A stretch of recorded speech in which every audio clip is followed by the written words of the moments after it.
The package weighed 47 pounds and change, but it felt like it held my entire future. I should have known right then that something was about to go sideways in my life. Again, my name's Nick Thompson, and I deliver packages for a living.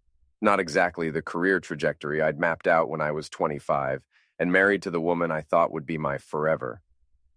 But here I was, at 38, divorced, driving a beat-up delivery van through the suburbs of Millbrook, Connecticut, wondering how the hell I'd ended up as the guy who brings other people their dreams, while mine got flushed down the divorce court drain. The GPS led me through increasingly fancy neighborhoods until I pulled up to a mansion that looked like it had been transplanted from some English countryside. Stone walls, ivy crawling up the sides, circular driveway with a fountain in the middle. The kind of place my ex-wife Kendra would have killed to live in. I grabbed the heavy crate from the back of my van, noting the return address. Estate Sale Services, Boston. Probably some rich guy buying more stuff he didn't need. Story of America right there. The doorbell played an actual tune. None of that basic ding-dong stuff for these people. After a minute, the massive oak door creaked open to reveal an elderly man in his 80s, wearing a cardigan that probably cost more than my monthly rent. "Package for Howard Branson," I said, hefting the crate. The old man's eyes went wide, and he stared at me like he'd seen a ghost. His hands started shaking, and for a second, I thought he might keel over right there on his marble steps. "Thompson," he whispered, reading my name tag. "You're a Thompson." "That's what it says on my birth certificate," I replied, trying to keep things light. Old people made me nervous when they got emotional. "Dear God," he breathed. Come in, please." He ushered me into a foyer that could have housed my entire apartment. Oil paintings lined the walls, and I caught glimpses of what looked like a classic car showroom through an archway to my left. "Your grandfather," Branson said, his voice trembling. "What was his name?" I set the crate down carefully. "Robert Thompson. He died when I was 12. "Why?" Branson sank into a leather chair that probably cost more than my van. "He saved my life in Korea, 1952. I promised him. Promised him if I ever made it big, I'd pay him back. But I lost touch, and then life got complicated, and—" He trailed off, tears forming in his roomy eyes. "Look, Mr. Branson, I appreciate the story, but I've got 17 more deliveries today. I'm dying," he interrupted. "Cancer. 6 months, maybe less. And I have no family, no children, no siblings left. Just this house, my cars, and a promise I never kept." Something in his voice made me sit down on the expensive couch across from him. "What kind of promise?" "I told your grandfather I'd give him half of everything if I made it home alive." He laughed and said he'd settle for a good bottle of whiskey and a story about the pretty Korean girl I was always talking about. Branson smiled through his tears. But I meant it. And now, here you are delivering packages to my door like some kind of sign from above. I felt that familiar tingle you get when life's about to take a hard left turn. "Mr. Branson, I think you might be confused." "No confusion at all." He stood up with surprising energy. "Come with me." He led me through the house, past rooms filled with antiques and artwork that belonged in museums. The car showroom I'd glimpsed turned out to be a full garage housing what had to be $2 million worth of classic automobiles. A 1967 Shelby GT 500, a pristine 1963 Corvette split window, a 1969 Dodge Charger that made my heart race just looking at it. 43 cars, Branson said proudly. Plus the house, the investments, the art collection, worth about $12 million, give or take. My mouth went dry. That's a lot of money. It should have been your grandfather's. Should have been your father's. Now it should be yours. He turned to face me, and his eyes were clear and determined. "I'm changing my will. You're going to inherit everything, Nick Thompson." I stared at him, waiting for the punchline or the hidden camera crew. But he was serious. Dead serious. "I can't accept that," I said finally. "We just met. You don't know anything about me. I know you're Robert Thompson's grandson. I know you work for a living instead of sitting around waiting for handouts. And I know you didn't try to talk me out of it for your own benefit. You tried to talk me out of it because it's the right thing to do." He smiled. "That tells me everything I need to know." We spent the next 2 hours talking. He told me about Korea, about my grandfather's bravery under fire, about the promise that had haunted him for 70 years. I told him about my divorce, my job, my small apartment across town that suddenly felt like a cardboard box. When I finally left, I had his personal phone number and a standing invitation to dinner the next evening. I also had a growing sense that my life was about to change in ways I couldn't even imagine. I was right about that part. I was halfway back to the depot when my phone buzzed with a text from an unknown number. Saw the news story online. Interesting development. We should talk. Kendra. My blood ran cold. News story? I pulled over and did a quick Google search for my name. There it was. Third result down. Local delivery driver named heir to millionaire's fortune. Heartwarming story of Korean War promise kept. There was even a photo. Someone had snapped a picture of me and Branson talking in his driveway. The article was barely 3 hours old, but it already had 200 shares on social media. My ex-wife had found out about my inheritance before I'd even processed it myself. This was going to get complicated fast. Kendra didn't waste time. By 7 a.m. the next morning, she was parked outside my apartment building in her shiny BMW, the one her new husband Derek had bought her as an engagement gift. I spotted her through my kitchen window as I made coffee, and for a moment I was transported back 3 years to when seeing that face first thing in the morning was the highlight of my day. She'd always been beautiful in that sharp, calculated way that some women perfect in their 30s. Blonde hair that cost more to maintain than my monthly grocery budget, clothes that whispered expensive instead of shouting it, makeup applied with surgical precision. Everything about Kendra was designed to make men want things they couldn't afford. I'd fallen for it completely. My phone rang as I watched her check her reflection in the rearview mirror. Nick, it's me. Her voice still had that breathy quality that used to make my knees weak. Now it just made me suspicious. I can see you from my window, Kendra. What do you want? I want to talk. About us. About this amazing thing that's happened to you. She paused, and I could practically hear the gears turning. I made a mistake, Nick. A huge mistake. The mistake was cheating on me with a real estate developer, or the mistake was getting caught. Don't be cruel. You know that's not who I am. I almost laughed out loud. Actually, I'm pretty sure that's exactly who you are. I just didn't want to see it. Please, just give me 5 minutes. I'm coming up. She hung up before I could object, and 2 minutes later, she was knocking on my door with that special pattern she used to use. 2 quick taps, pause, 3 more. Like we had some kind of secret code. Against my better judgment, I let her in. She looked around my apartment with barely concealed disgust. It wasn't much.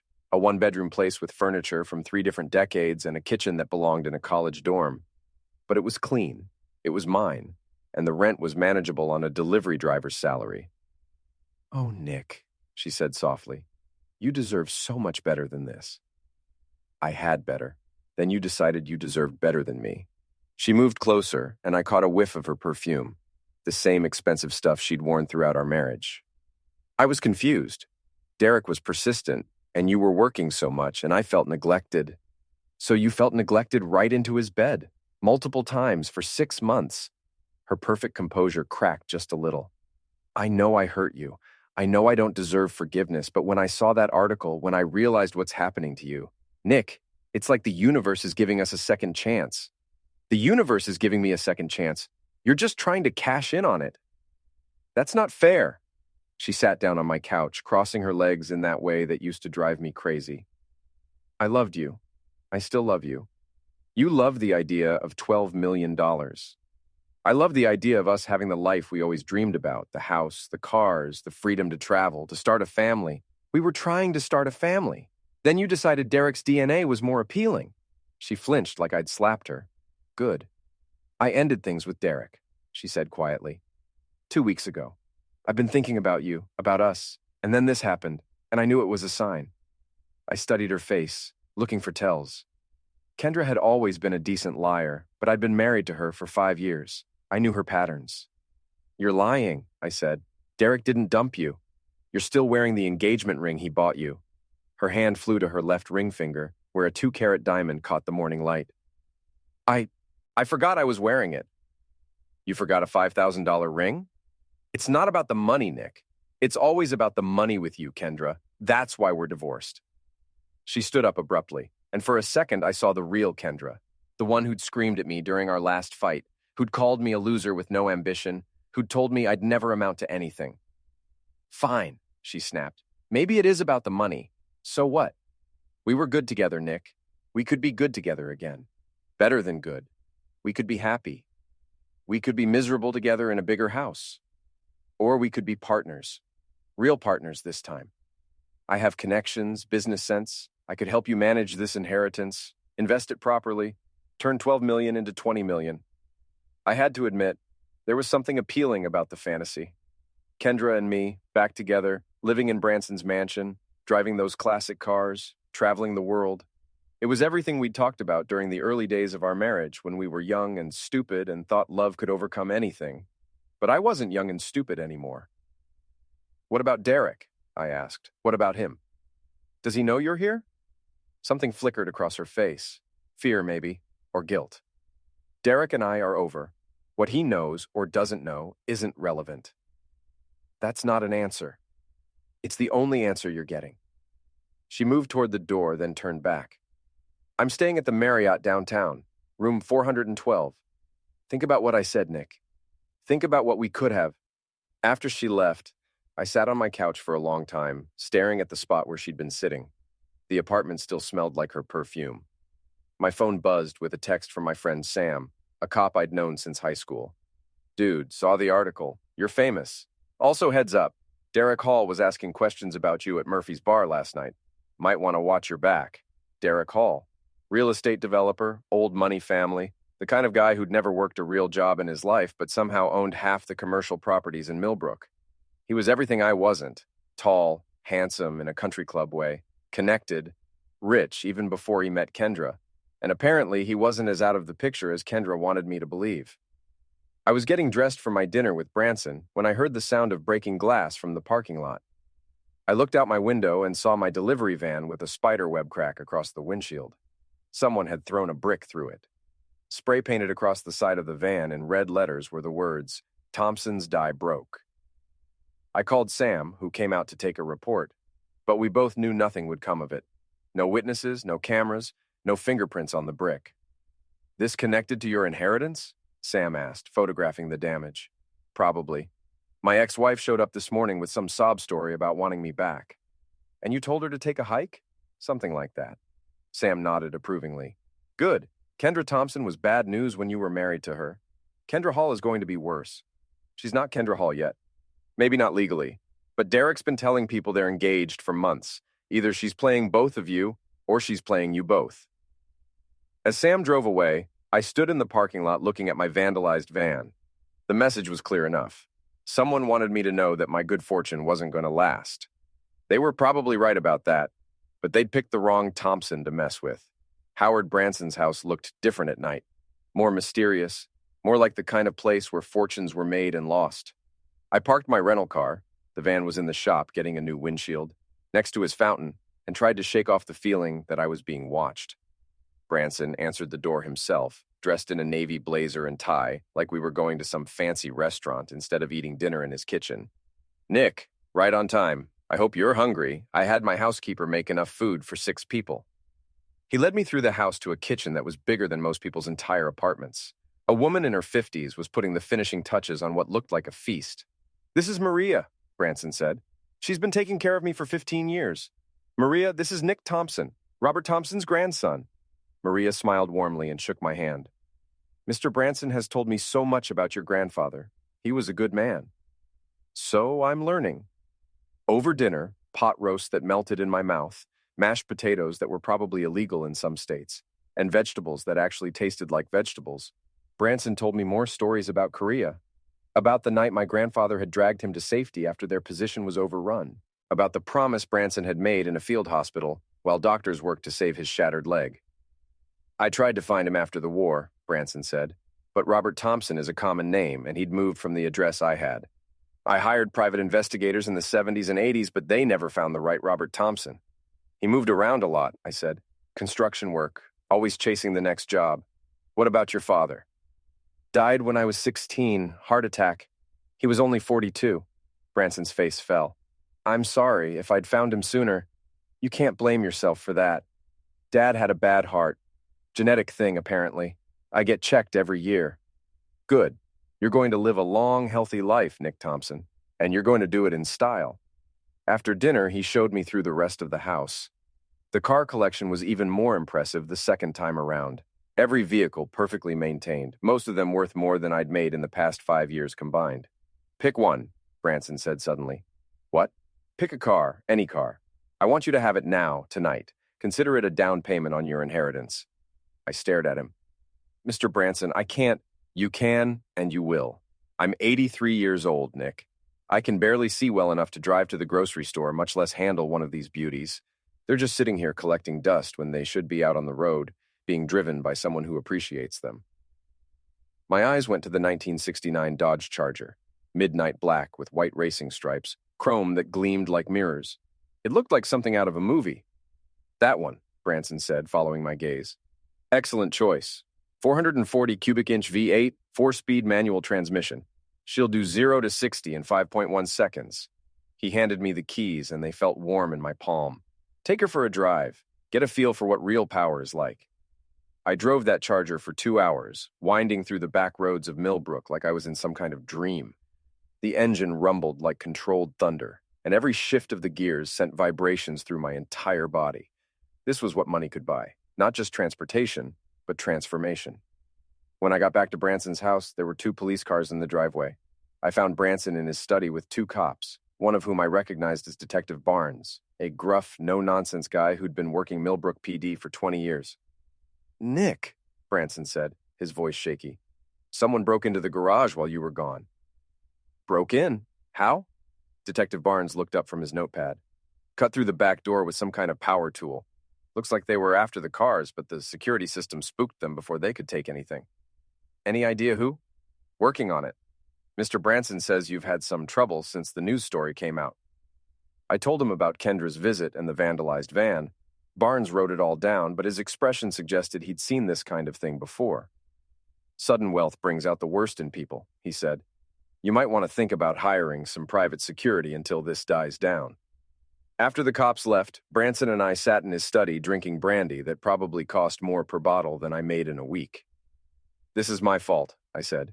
If you hadn't shown up here, I'd die knowing I'd broken the most important promise I ever made. Branson swirled his brandy thoughtfully. Besides, this isn't about you. This is about greed, and greed makes people do stupid things. Like breaking into a house with a state-of-the-art security system? Like thinking they can intimidate a Thompson?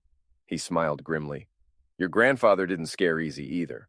I drove the Charger home that night, hyper-aware of every car behind me, every shadow that seemed out of place. But I made it to my apartment without incident and parked in the spot closest to the building entrance. The next morning, I woke up to my phone ringing at 6 a.m.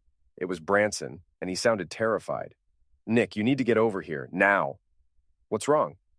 The garage is on fire.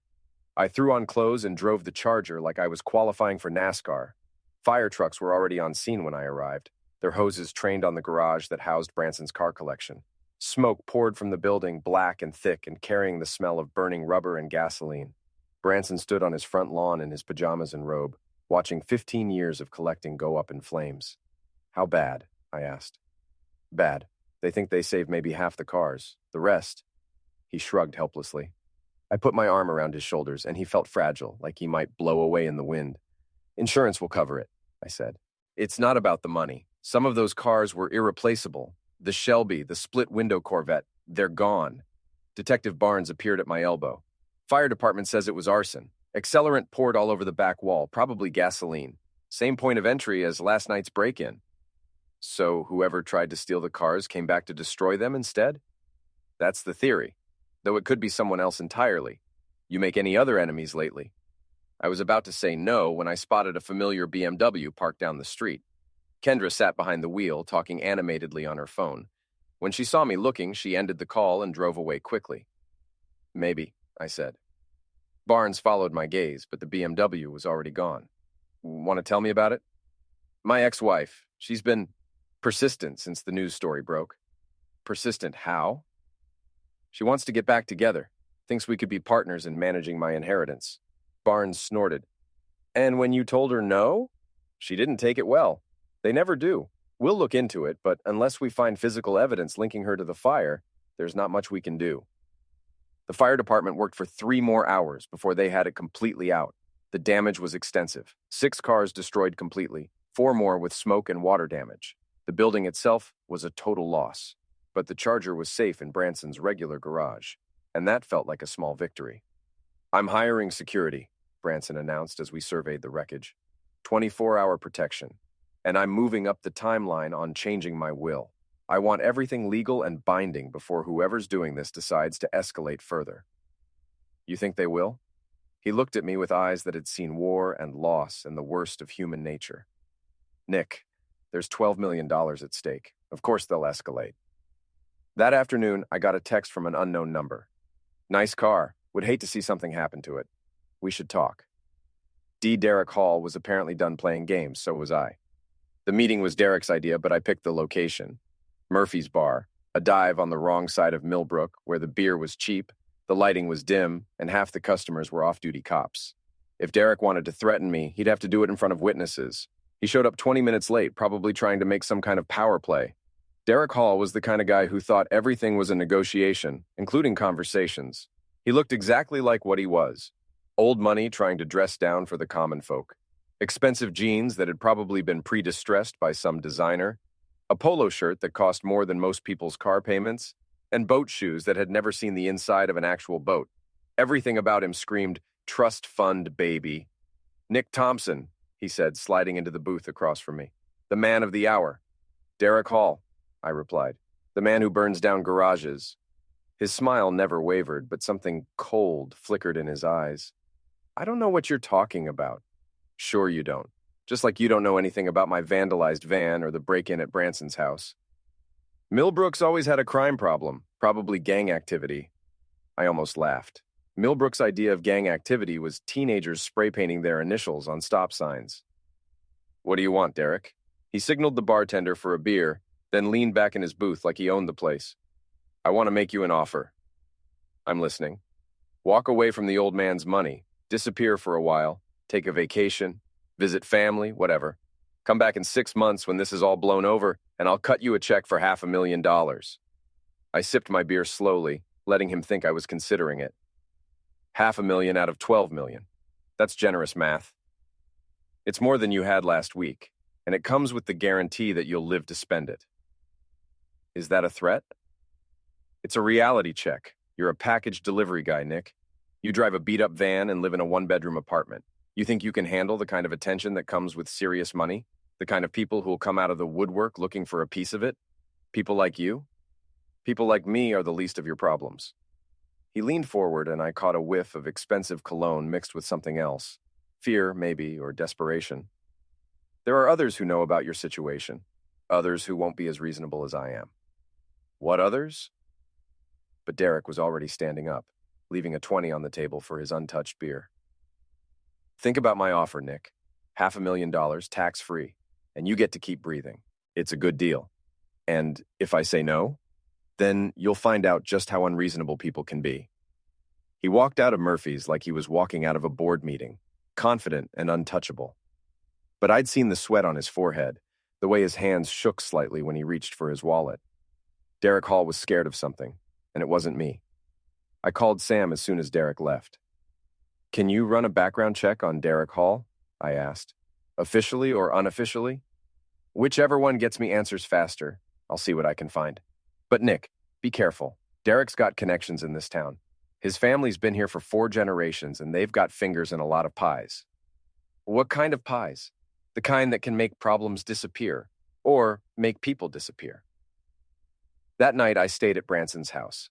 He'd hired a security company to install cameras and motion sensors around the property, and there were 2 armed guards patrolling the grounds. It felt like overkill. But after the garage fire, neither of us was taking chances. We spent the evening in his study going over the details of his will. Everything was straightforward.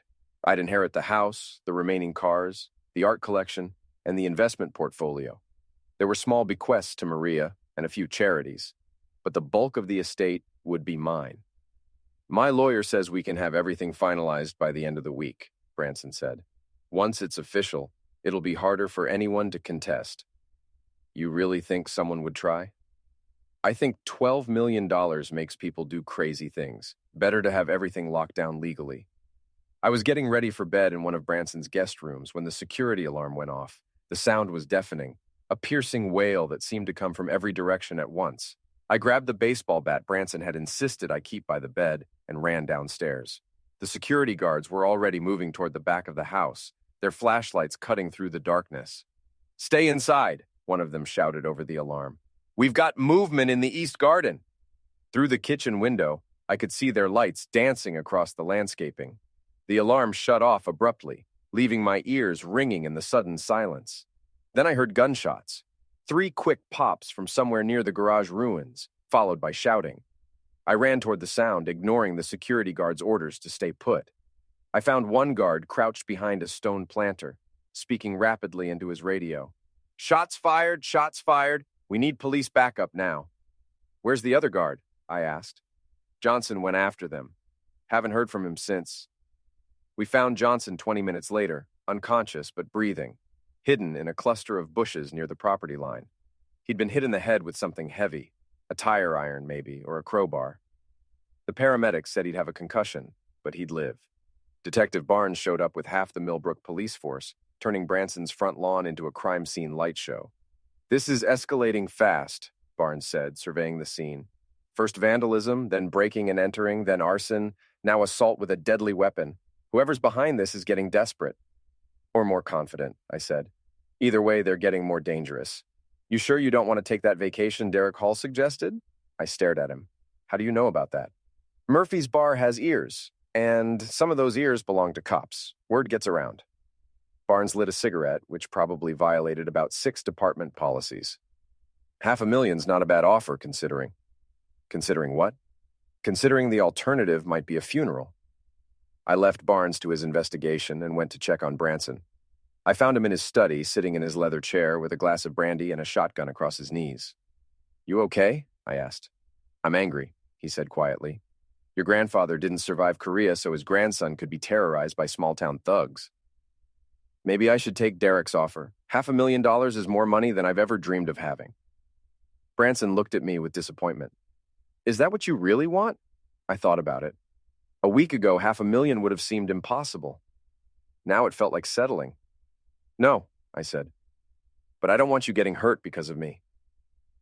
"I'm 83 years old with terminal cancer, Nick. Getting hurt is the least of my concerns."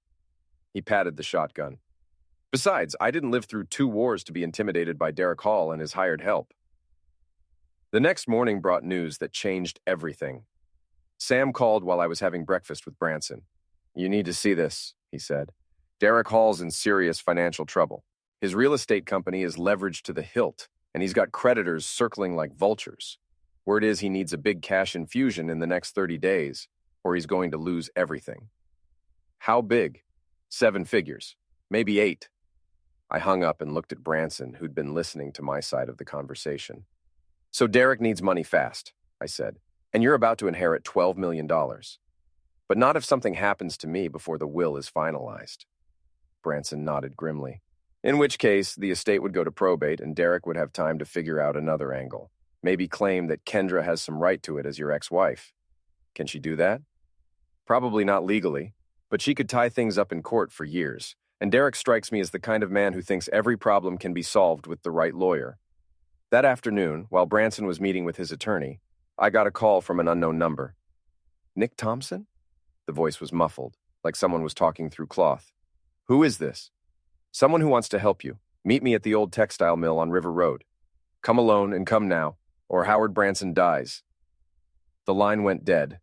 I tried calling Branson, but his phone went straight to voicemail. I called his attorney's office, but the secretary said he'd left an hour ago. I called Sam, but he was in court and couldn't be reached. I was on my own. The textile mill had been abandoned for 15 years, a victim of jobs moving overseas and small-town economic decline. It sat on the banks of the Millbrook River like a monument to better times, its windows broken, its parking lot cracked and overgrown with weeds. I parked the Charger behind the building and walked toward what had once been the main entrance. The door was propped open with a cinder block. Inside, the mill was a maze of rusted machinery and rotting floorboards. Sunlight filtered through broken windows, creating patterns of light and shadow that made everything look like a film noir movie. "Hello?" I called out. "Back here," came the muffled voice. I followed the sound deeper into the building, past machines that had once employed half the town. The air smelled of rust and decay and something else, something organic and unpleasant. I found them in what had been the mill's main production floor. Howard Branson was tied to a chair in the center of the room, his mouth covered with duct tape, his eyes wide with fear. Standing behind him was a figure in dark clothing and a ski mask, holding what looked like a .38 revolver. "Mr. Thompson," the figure said, "so good of you to come." I recognized the voice now, even through the mask. "Hello, Kendra." She pulled off the ski mask, revealing her perfectly styled hair and carefully applied makeup. Even in the middle of a kidnapping, she looked like she was ready for a photo shoot. "You always were too smart for your own good," she said. "Where's Derek?" "Derek doesn't know about this. Derek thinks he can solve problems with lawyers and money and intimidation. But I know better." She pressed the gun against Branson's head, and the old man whimpered. "I know that sometimes you have to take direct action." "What do you want?" "I want you to sign this." She pulled a folded paper from her jacket pocket. "It's a simple agreement. You inherit the money, but you transfer half of it to me as a divorce settlement adjustment, completely legal and binding. We've been divorced for 2 years. There's no such thing as a settlement adjustment. There is if both parties agree to it.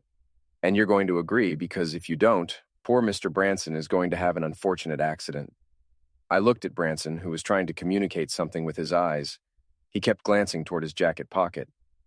"How do I know you'll let him go if I sign?" "You don't, but you know what happens if you don't sign."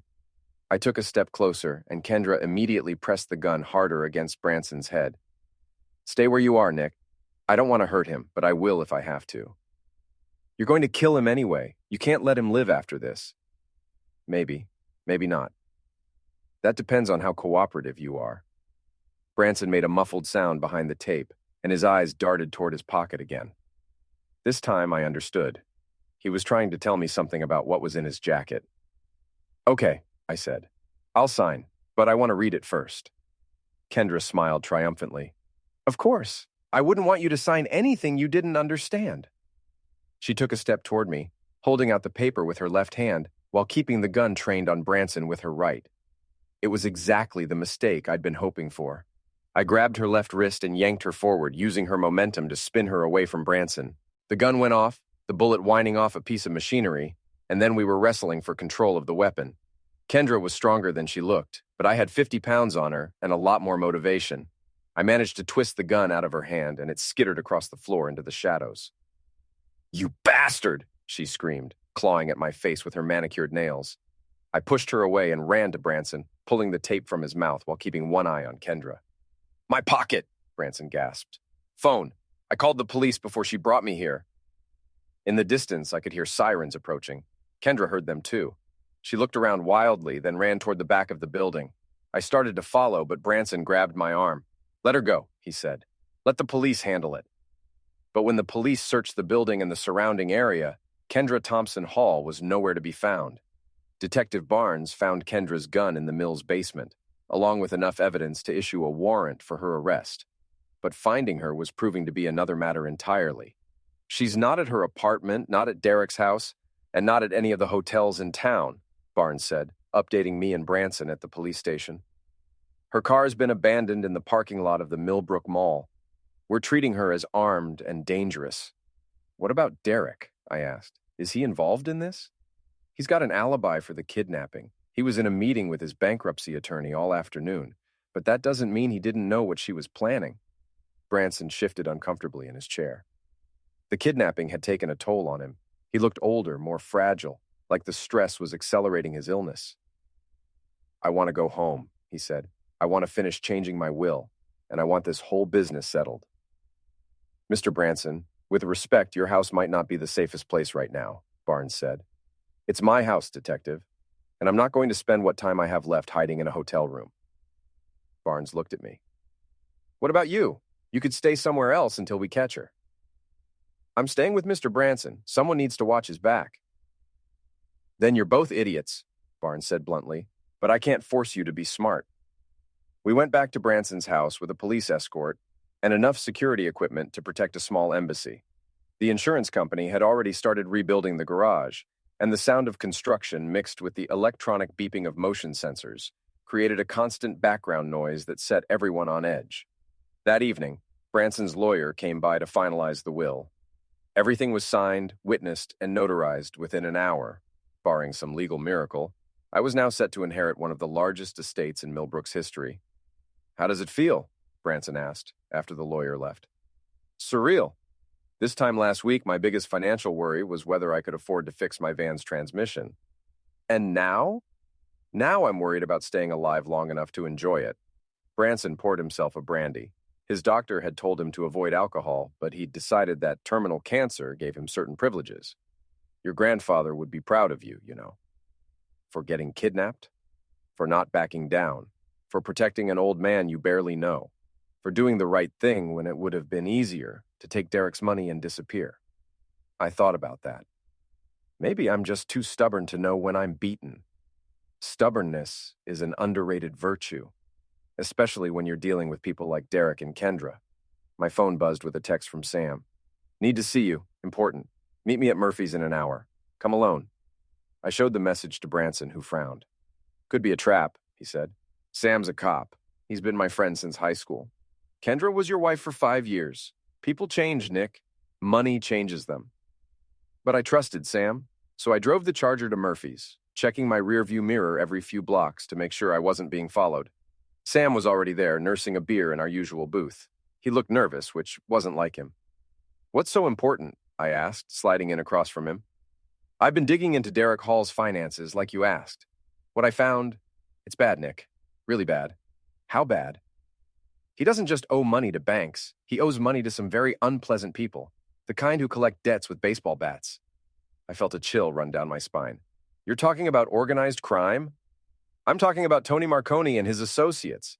They loaned Derek $2 million to keep his real estate company afloat, and they want it back with interest, soon." Tony Marconi was a name everyone in Millbrook knew, even if they pretended not to. He ran most of the illegal gambling in the county, plus loan sharking, protection rackets, and whatever other enterprises the state police hadn't shut down yet.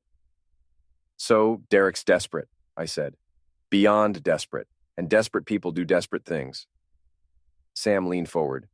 "There's something else. I think Kendra's been playing both sides." "What do you mean?" I think she's been working with Tony's people, not just Derek. Think about it. Derek's too much of a coward to burn down buildings and kidnap old men. But Tony's crew? That's exactly their style. You're saying Kendra made a deal with the mob? I'm saying Kendra made a deal with whoever could help her get her hands on your inheritance. And if that meant throwing Derek under the bus, so be it. I thought about the kidnapping, about how calm and prepared Kendra had seemed. She'd had a plan, complete with legal documents and escape routes. That wasn't the behavior of someone acting impulsively. Where is she now? That's the million-dollar question. But Nick, if Tony's people are involved, you need to be extra careful. These aren't small-town thugs we're talking about. These are professionals. I left Murphy's with my head spinning. The situation had escalated far beyond a simple case of ex-wife greed. Now I was dealing with organized crime, which meant the rules had changed completely. I was halfway back to Branson's house when I noticed the car following me. A black sedan staying exactly 3 cars back, matching my speed perfectly. Professional surveillance. I took a series of random turns and the sedan stayed with me. When I sped up, it sped up. When I slowed down, it slowed down. Finally, I pulled into the parking lot of an all-night diner and waited to see what would happen. The sedan parked across the street, and a man in an expensive suit got out. He was tall, thin, and moved with the kind of casual confidence that suggested he was very good at hurting people. He walked across the street and slid into the Charger's passenger seat like he'd been invited. "Mr. Thompson," he said in a voice that carried just a trace of an accent. "My name is Vincent Torino. I work for Mr. Marconi. Congratulations. Mr. Marconi would like to have a conversation with you. About Derek Hall, about your ex-wife, and about a business arrangement that could benefit everyone involved." "I'm not interested in business arrangements with Mr. Marconi. Perhaps you should hear the details before you decide. Mr. Hall owes my employer a substantial sum of money he doesn't have. But you're about to inherit a substantial sum of money. You see where this is going? Derek's debts aren't my problem. They are if you want your ex-wife to stop causing trouble. She's been very resourceful in her efforts to claim part of your inheritance. But Mr. Marconi can make her problems disappear. Permanently." The way he said permanently made my blood run cold. "What exactly are you suggesting?" "I'm suggesting that you pay Derek's debt to Mr. Marconi, $2 million plus interest. In exchange, Mr. Marconi ensures that neither Derek nor Kendra ever bothers you again. And if I refuse, Vincent smiled, and it was the most unpleasant expression I'd ever seen. Then you'll discover just how creative Mrs. Hall can be when she's properly motivated. He got out of the car as casually as he'd gotten in, leaving behind the scent of expensive cologne and implied violence. I sat in the diner parking lot for 10 minutes, trying to process what had just happened. The mob was now officially involved in my inheritance dispute, and they were offering to solve my problems in exchange for $2 million. It was almost tempting, but I'd learned something important. Kendra wasn't just working with Derek anymore. She was working with people who made Derek look like a choir boy. And that meant she was more dangerous than I'd ever imagined. I called Detective Barnes from the diner and told him about my conversation with Vincent Torino. Barnes listened without interrupting, then sighed heavily. "This just keeps getting better," he said. "Now we've got organized crime mixed up in your inheritance case. Can you arrest Torino for threatening me? For having a conversation in a parking lot? Not likely. But I'll make some calls, see if we can put some pressure on Marconi's operation." "What about protection?" "I can have a patrol car swing by Branson's house more frequently, but we don't have the manpower for round-the-clock protection. You might want to think about hiring private security." When I got back to Branson's house, I found him in his study, cleaning the shotgun he'd been carrying since the break-in. "How was your meeting with Sam?" he asked. I told him everything. Derek's mob connections, Kendra's alliance with Tony Marconi, Vincent Torino's offer to solve my problems for $2 million. Branson listened carefully, then set down his cleaning rag. "We're going to end this," he said quietly. "How?" "By giving them exactly what they want." I stared at him. "You want me to pay off Derek's debt?" "I want you to make them think you're going to pay off Derek's debt. There's a difference." "What are you talking about?" Branson smiled, and for the first time since I'd met him, he looked genuinely happy. "I'm talking about a trap, Nick. A trap that will catch all of them at once." Branson's plan was elegant in its simplicity. We would arrange to meet Derek, Kendra, and Tony Marconi's representatives at the dealership, ostensibly to negotiate a settlement that would satisfy everyone. I would agree to pay Derek's debt in exchange for being left alone, and everyone would walk away happy. Except we wouldn't be walking into the meeting unprepared. "The new security system I had installed after the fire," Branson explained, "includes audio and video recording capabilities. Everything that happens in that building will be captured in high definition and transmitted to a secure server off-site. And then what? Then we turn the recordings over to Detective Barnes and let the legal system handle the rest." It sounded almost too simple, but sometimes the best plans were the simple ones. The meeting was set for 8 p.m. on Friday night at the rebuilt garage. I called Vincent Torino and told him I was ready to discuss terms. He seemed pleased, but not surprised. Apparently, most people eventually saw the wisdom of cooperating with Tony Marconi. Derek was harder to reach. He'd been avoiding my calls since the kidnapping, probably on the advice of his lawyer. But when I finally got through to him, he was eager to meet. "I knew you'd see reason eventually," he said. "This is better for everyone involved." "Where's Kendra?" "Kendra will be there. She's eager to resolve this situation." I'll bet she was. The day of the meeting, Branson and I spent the afternoon going over every detail. The recording equipment was tested and retested. Detective Barnes was briefed and would be waiting nearby with backup. Sam would be monitoring police communications in case we needed immediate assistance. "You don't have to do this," Branson said as we watched the sun set over his property. "We could just turn everything over to the police now and let them handle it." "With what evidence? Kendra's disappeared, Derek has alibis, and Vincent Torino was careful not to actually threaten me directly. We need them to incriminate themselves." "And if something goes wrong, then you'll inherit your own money." Branson didn't laugh at my joke. At 7:30, we drove to the garage in separate cars, me in the Charger, Branson in his Mercedes. The rebuilt structure looked almost identical to the original, but it smelled of fresh paint and new lumber instead of motor oil and history. Derek arrived first, driving a different car than usual, a nondescript rental sedan that suggested he was trying to keep a low profile. He looked nervous, constantly checking his phone and glancing toward the street. "Nick," he said, extending his hand like we were old friends. "Thank you for being reasonable about this. Where's Kendra?" "She'll be here. She's cautious about being seen in public right now." Vincent Torino arrived exactly at 8, driving the same black sedan he'd used to follow me. He was accompanied by another man, shorter and broader, who moved with the controlled violence of someone who'd spent time in prison. "Mr. Thompson," Vincent said, nodding politely. "Mr. Branson, thank you for agreeing to this meeting." "Thank you for being reasonable about Derek's situation," I replied. "Business is business, nothing personal." Kendra was the last to arrive, and she came in through the back door like she'd been hiding in the shadows. She looked different. Her hair was darker, her makeup heavier, and she was wearing clothes I'd never seen before. The transformation from suburban housewife to fugitive was complete. "Hello, Nick," she said, her voice carefully neutral. "Hello, Kendra." "Shall we get down to business?" Vincent suggested. We gathered around a folding table that had been set up in the center of the garage. Vincent placed a briefcase on the table and opened it to reveal neat stacks of documents. "The terms are simple," he said. "Mr. Thompson pays Mr. Hall's debt to Mr. Marconi, $2 million plus interest, for a total of $2.4 million. In exchange, Mr. Hall and Mrs. Hall agree to make no further claims on Mr. Thompson's inheritance, and Mr. Marconi guarantees that Mr. Thompson will have no further problems related to this matter." "What kind of guarantee?" I asked. Vincent's companion spoke for the first time, his voice gravelly and unpleasant, the kind where problems disappear permanently. "I want that in writing," I said. "Some guarantees don't need to be written down," Vincent replied.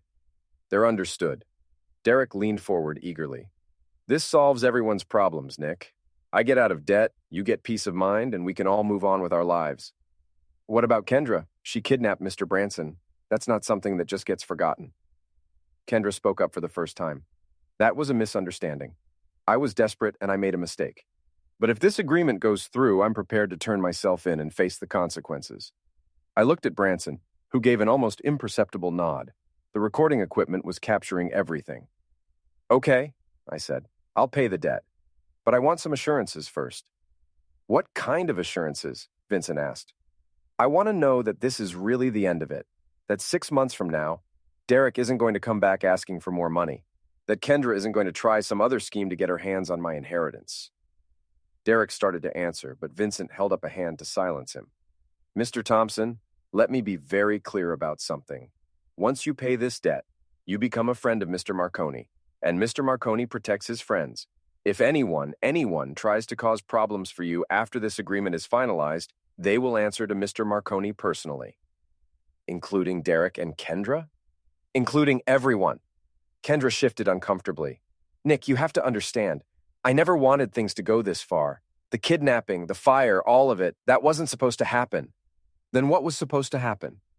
"I was supposed to convince you to share the inheritance voluntarily. We were supposed to be partners, like I said. But when you refused," she trailed off. "When I refused, you decided to take it by force. I decided to explore other options." Vincent's companion laughed, a harsh, unpleasant sound. "Other options, I like that." "What other options?" I pressed. Kendra glanced at Vincent, who nodded slightly. "If you had died before the will was finalized," she said carefully, "the inheritance would have gone into probate. As your ex-wife, I could have made a claim on the estate. It would have taken years to resolve, but eventually, you would have gotten at least part of it. That was the theory. So you had me followed. You vandalized my van, burned down the garage, hired people to break into Mr. Branson's house, all to soften me up for the kidnapping. The plan evolved as circumstances changed." I looked at Derek. "And you were okay with all this?" Derek's face was flushed and sweat was beading on his forehead despite the cool evening air. "I didn't know about the kidnapping. Kendra told me she was just going to talk to you, try to convince you to be reasonable. But you knew about the rest of it. I knew she was applying pressure. You knew she was committing felonies. I knew she was trying to solve our financial problems." Vincent was watching this exchange with obvious amusement. "Gentlemen, ladies, this is all very fascinating, but we're here to finalize a business arrangement, not to relitigate past decisions." "You're right," I said. "Let's talk about the future. What happens after I pay Derek's debt? You go back to your life, and we go back to ours." "And if I don't pay?" Vincent's expression hardened. "Then Derek's debt becomes your problem in other ways." "Meaning?" "Meaning accidents happen, Mr. Thompson. Houses burn down, cars crash, people disappear." Branson spoke up for the first time since the meeting began. "Are you threatening us, Mr. Torino?" I'm explaining the consequences of poor decision-making. The same way you explained them to Derek when he borrowed money he couldn't repay? Vincent turned his attention to Branson, and I could see the calculation in his eyes. An 83-year-old man with cancer wasn't much of a physical threat, but Branson's calm demeanor seemed to unnerve him. Mr. Branson, you've lived a long life. It would be unfortunate if it ended prematurely. Is that a threat? It's a statement of fact. Life is fragile, especially for the elderly. Branson smiled. Mr. Torino, I survived 2 wars, 3 heart attacks, and 40 years of marriage to a woman who tried to poison me twice. I'm not easily intimidated. Maybe you should be. That's when Vincent's companion reached inside his jacket and pulled out a pistol, a snub-nosed revolver that looked well-used and thoroughly illegal. Enough talking, he said. You pay the debt, or we start collecting interest in other ways. Derek went pale. Put the gun away, Tony. This is supposed to be a negotiation. This is Tony Marconi? I asked. The shorter man grinned, revealing teeth that had been capped with gold. In the flesh, and I'm tired of negotiations. You've got 48 hours to come up with $2.4 million, or I start taking payment in other forms. What other forms? Your ex-wife here owes me a favor for helping her with your problem. If you don't pay, she's going to work off Derek's debt in ways that don't involve money. Kendra's face went white. That wasn't our agreement. Agreements change, Marconi said, especially when people don't deliver what they promise. I delivered exactly what I promised, Kendra protested. I got Nick to the meeting. You got Nick to a meeting, but you haven't gotten me my money. I could see the situation spinning out of control. Marconi was clearly unstable, and his gun was making everyone nervous. It was time to end this. Okay, I said, I'll pay. $2.4 million transferred to whatever account you specify. Marconi's grin widened. Now you're being smart. But I want something in return. You want to keep breathing. That's what you get in return. I want a written guarantee that this ends here, that neither Derek nor Kendra will ever contact me again, that your organization will have no further involvement in my affairs. I already told you. I want it in writing, signed by everyone in this room. Marconi looked at Vincent, who shrugged. It's not unreasonable. Fine. Vincent will draw up a simple agreement. You sign it, you transfer the money, and we're done. Vincent pulled out his phone and spent several minutes typing. Then he showed the screen to Marconi, who nodded approvingly. This covers everything, Vincent said, handing me the phone. Read it carefully. The document was surprisingly comprehensive, outlining exactly what I was paying for and what I could expect in return. It also included detailed confessions from Derek and Kendra about their roles in the vandalism, arson, and kidnapping. This is very thorough, I said. Mr. Marconi believes in clear communication. I pretended to read the document carefully, giving the recording equipment time to capture every word. Then I handed the phone back to Vincent. I'll sign it. But first, I want to hear Derek and Kendra confirm that everything in this document is accurate. Derek nodded eagerly. Yes, it's all accurate. The debts, the timeline, everything. Including your involvement in the attempts to intimidate me? Yes, I was desperate, and I made some bad decisions. What about you, Kendra? She was staring at Marconi's gun, and her voice was barely a whisper. It's accurate. Including the kidnapping? Yes. And the plan to have me killed if I didn't cooperate? That was never supposed to happen. It was just supposed to be pressure to make you see reason. Marconi laughed. Pressure? Right. Like when I had my boys burn down the old man's garage? Branson's head snapped up. You ordered the fire? I ordered results. Sometimes results require dramatic gestures. And the assault on my security guard? Collateral damage. I looked at Vincent. Is all of this going in the written agreement? The relevant portions, yes. Define relevant. Vincent's expression suggested he was getting tired of my questions. The portions that relate to the financial settlement? I want all of it. Every crime, every threat, every illegal act that brought us to this point. If I'm paying $2.4 million for peace of mind, I want to know exactly what I'm buying. Marconi was getting impatient. Look, college boy, you're paying to make your problems disappear. The details don't matter. The details matter to me. Then maybe you need a demonstration of what happens to people who ask too many questions. He raised his gun and pointed it directly at my head. That's when the garage doors exploded inward, and Detective Barnes led a SWAT team into the building. Police! Everyone on the ground! Now! Marconi spun toward the sound, his gun swinging away from me. I dove to my left, knocking over the folding table and sending Vincent's briefcase flying. Branson dropped behind a workbench with surprising agility for an 83-year-old man. Derek and Kendra both hit the floor immediately, hands over their heads. Vincent reached for something inside his jacket, but one of the SWAT officers put a red laser dot on his chest, and he thought better of it. Marconi was the last to surrender, and he only did it after 3 officers had their weapons trained on him. "Tony Marconi," Barnes said, walking over to cuff him personally. "You're under arrest for extortion, conspiracy, assault, arson, and about 15 other charges I'll think of on the way to the station." As they led Marconi away, he looked back at me with pure hatred. "This isn't over, Thompson." "Yeah," I said. "It is." Kendra and Derek were arrested separately, both of them looking shell-shocked and defeated. Vincent tried to claim diplomatic immunity. Apparently he was some kind of consultant, but Barnes wasn't buying it. "How long were you listening?" I asked Barnes as the suspects were loaded into police cars. "Long enough to get everything we need. That recording equipment Branson installed worked perfectly. We've got confessions to multiple felonies plus conspiracy charges that should put most of them away for a long time." "What about the mob connections?" "That's FBI territory now. They'll be very interested in Mr. Marconi's business operations." Branson emerged from behind the workbench, brushing dust off his jacket. "Well," he said calmly, "that was invigorating." I stared at him. "You don't seem surprised by any of this." "I'm 83 years old, Nick. Very little surprises me anymore." "But you knew this was going to happen." "I suspected it might. Desperate people do predictable things, and all of these people were very desperate." As the police cars disappeared into the night, I found myself standing in the empty garage with Branson, surrounded by the detritus of our elaborate sting operation. "So what happens now?" I asked. "Now you inherit $12 million and live happily ever after." "And you?" Branson smiled sadly. "And I get to keep the promise I made to your grandfather." 3 weeks later, Howard Branson died peacefully in his sleep. His funeral was well attended. Apparently, he'd been more popular in Millbrook than he'd let on. I gave a eulogy about promises kept and debts honored, and I meant every word. Derek Hall was sentenced to 5 years in federal prison for conspiracy and racketeering. His real estate company was liquidated to pay his creditors, and his family disowned him publicly. Kendra got 3 years for kidnapping and conspiracy, plus another 2 for the arson. She'll be eligible for parole in 4 years, assuming she behaves herself. Tony Marconi and Vincent Torino are facing RICO charges that could put them away for life.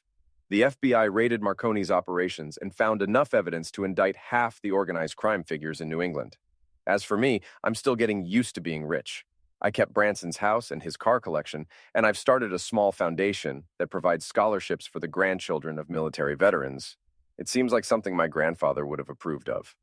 I also bought a new delivery truck, not because I need the money, but because I like the work. There's something satisfying about bringing people the things they're waiting for. Last week, I delivered a package to a young couple who just bought their first house. They were so excited about a simple delivery that I couldn't help smiling. It reminded me that not everyone who gets a package at their door is about to have their life turned upside down. Most of the time, a delivery is just a delivery, but sometimes it's the beginning of everything.